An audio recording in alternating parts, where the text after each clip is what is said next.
So my daughter's kind of crawling around, chilling, hanging out. So if you hear her, she's just chilling, hanging out.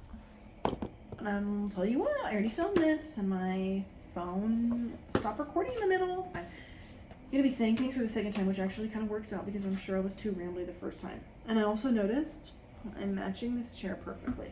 The book that I read, just finished it today and it took me a really long time to read it. From the jump. There's the cover.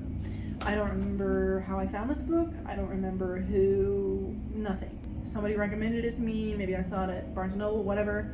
But I've been reading it on my Libby app. So from my library. This book, let me just give a quick recap. I always say quick recap in these videos and I watch some of them back and I'm like, why am I recapping for 15 minutes? A serious quick recap, and I mean it with spoilers and everything. This is the whole story so that I don't forget it. This is the reason I make these videos, so that I can remember what the heck I read. I have really bad memory, and one of my main issues is books like bleeding together. I go on Goodreads and I see a book that I read like 2 years ago and I remember nothing about it. Even if I read the review, I'm like, what was I talking about? So these are really helpful for me to kind of just remember what the heck I've been reading, okay? So this book I give a 2.5 stars. I don't usually do 0.5s, but it's just absolutely necessary right now. I really, really, really, really like the first 50% and I did not like the second 50%. The book was very funny to start with, and I was like highlighting stuff left and right that was like making me laugh. And then I just like stopped because nothing was funny. I don't know if the author had like a deadline or something, but the characters had did a serious 180 at the end of the book. A quick recap is the main girl, Olivia, befriends 4 people in college and they stay friends for until this book is, which is 11 years later. So it's 3 girls and 2 guys, and they see each other once a month and then they go on trips every year. But Olivia has never gone on any of the trips because she doesn't want to leave her work or something. So she works as a graphic designer and she's very serious about her job, but they kind of like use her. And so at the very beginning of the book, she says she refuses to do one of the projects and they put her on 6-week unpaid leave.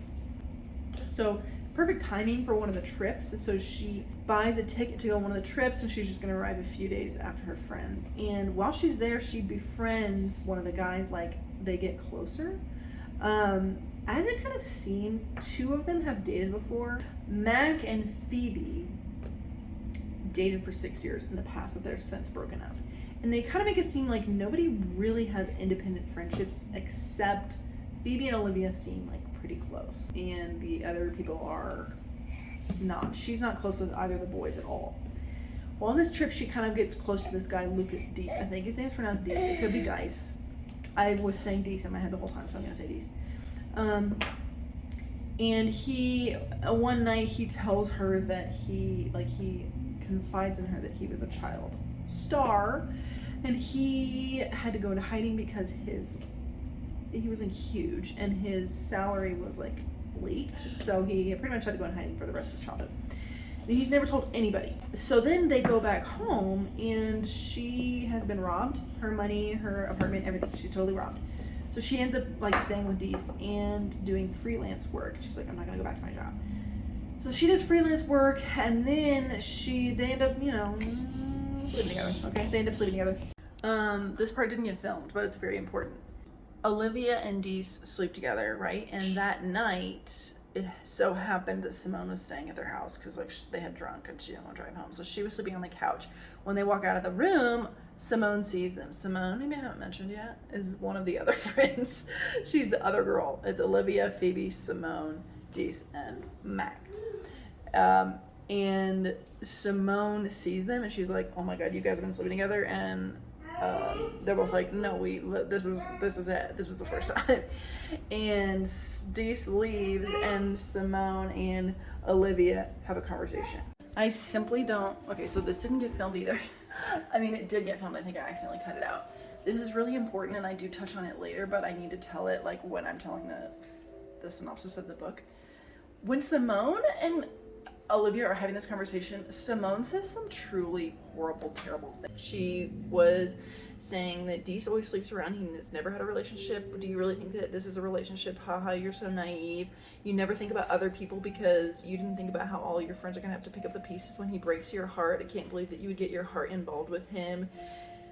And she also kind of blames Deese, like, when he's there before he leaves. She's like, how could you do this to her? Blah, blah, blah. Like, she does that right after she sees that they slept together, like, with no understanding of their relationship or their friendship at all. The things that she was saying was like, Olivia said, don't talk to me that way. And I was like, yeah, girl. But then she continued to talk to her like that. It was horrible stuff that she was saying about both Olivia and Deese. I mean, she was just being a bad friend to Olivia and a bad friend to Deese. And Olivia thinks that, she goes, oh, maybe she's like feeling bad because she's like the odd one out now, kind of.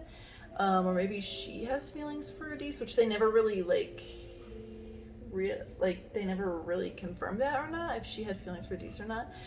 Simone, you're like so great. You don't need to be, you know, worried or whatever. And Simone was like, you think I'm jealous of you? I would never be jealous of you. Blah, blah, blah, blah, blah. It was so bad. Through the course of this conversation, while Olivia is defending Deese, she ends up telling Simone his deepest, darkest secret, which is that he was a child star. And that was like the point where I was like, I can't get behind this girl. I simply can't get behind this. How could she ever betray his trust like that? And why would she ever need to say that? It was ridiculous. So then she just lives in constant fear and guilt because, of course, she doesn't tell Deese that Simone knows and that she told Simone. And, of course, it gets out, and also it gets out by way of Simone told a journalist accidentally, and every single person knows now. And they have a huge fight, and the whole group breaks up for a week. And while Olivia is trying to find out a way to, like, fix things, Phoebe calls her, like, in hysterics, like she's, like, been kidnapped or something. And Olivia runs to her. And turns out Phoebe's like, haha, JK, we're getting married, her and Mac. And you better make it with Deese because you guys are the maid of honor and the best man. So she goes to Deese. Simone's there too. And she's like, sorry. And Simone's like, I'm so sorry. Period. Then she goes to Deese and she's like, I'm so sorry. And Deese is like, it's okay. I've loved you for a quarter of my life. I'll love you for the rest of it. And that's the end. It's literally the end. There were so many unanswered questions here. First of all, what the heck happened with her money, her bank, all of her stuff? Never answered. And it's not like, oh, she just didn't get it back. They simply did not address it, period, ever again. Number 2, what's the title mean? From the jump. From the jump of what? From what jump? Also, who are the people in the cover? It is not as if whatever's on the cover needs to happen, but simply, she's blonde. That's not even a blonde person. After a lifetime of skimming the surface, it's time to dive in. To what? Okay, so this book was obviously a romance. It was all romance, but it was kind of a little bit about how Olivia was like giving up being perfect and like, you know, being not perfect. But it sucked. In that first page or something, she like says no. And it's like this huge thing. She's like, oh my God, I said no. So she has this like perfectly cultivated, tailored lifestyle and everything fits in perfectly. And she's very, you know. And so then it's like she changes, you know, who she is. But it's a romance. It's not about that. Okay, it's not after a lifetime of skimming the surface, it's time to dive in. It's not about that. This is not talking about their relationship either, because that's not how their relationship was either. That's a really weird thing to put on this. It's almost like the author had a way the book was going to go at 50%, and then it just was like, she was like, oh, I have to get it done in a week. Okay. And then she just like totally did something different. The first 50%, I was literally dying laughing. It was so funny, I couldn't put it down. So I was highlighting left and right. I had highlighted so many things that made me laugh. Deese and Olivia were so, like, their sarcasm and their dry humor was chef's kiss. It was perfect. They had so many funny, and the way that they like bounced off of the other friends, I was like, this friend group I can get behind. Like, this is fun. This is cool. And then it was like weird, okay? Because Deese is like, she says it multiple times that he's like, they kind of alluded to the fact possibly that Olivia had always liked Deese, but maybe like thought he was out of her league, so she never even pursued it. And also, like, he slept with 1 trillion people all the time, and so she was like, I can't. But that was another thing, was like, she had said that she'd never slept with anyone that she hadn't been in a relationship with, and he's never been in a relationship. And I was like, those are kind of different morals and lifestyles, so maybe like talk about it.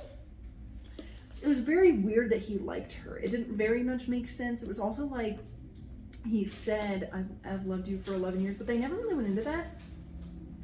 It was not a like, I've always loved you storyline. There was no I've always loved you storyline, because usually if there's an I've always loved you storyline, they kind of go into any of the history at all. There was never any indication that he liked her until he told her that he liked her.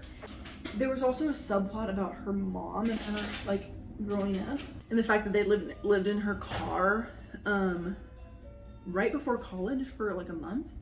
And then she'd been bullied in school for it, and how poor they were, and blah, blah, blah. And then her mom was like a pathological liar and would lie about their, like, she met Deese, and she, like, lied about the entire thing. They didn't really go into it. She never confronted her mom. She never told her other friends. Like, she very briefly told Deese about her childhood, but she never told any of the other ones.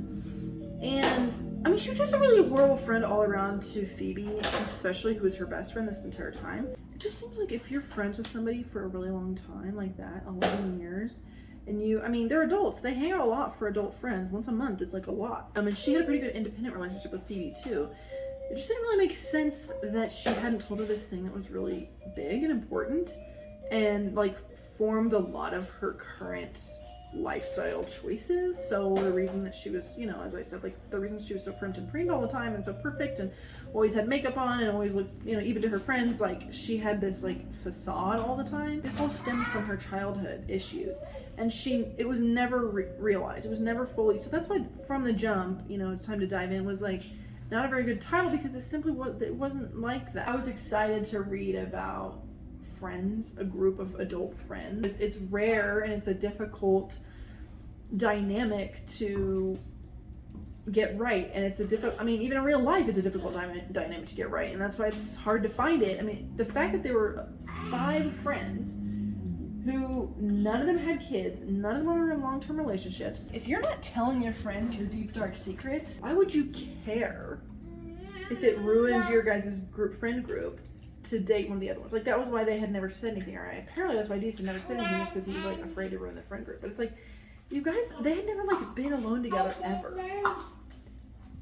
Like, at the very beginning, Deese is one of the first ones to show up, and she's like, obviously we're not that good of friends. You're a friend group, okay? And I understand them not wanting to ruin the friend group by dating, but 2 of them had already dated. So it's like, it's not that deep, okay? It was a 2.5 read for me. I really loved the first half, didn't like the second half.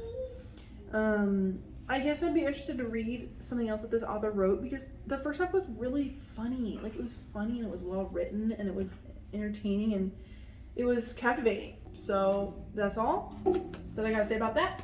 That was a lot. I love you. Goodbye.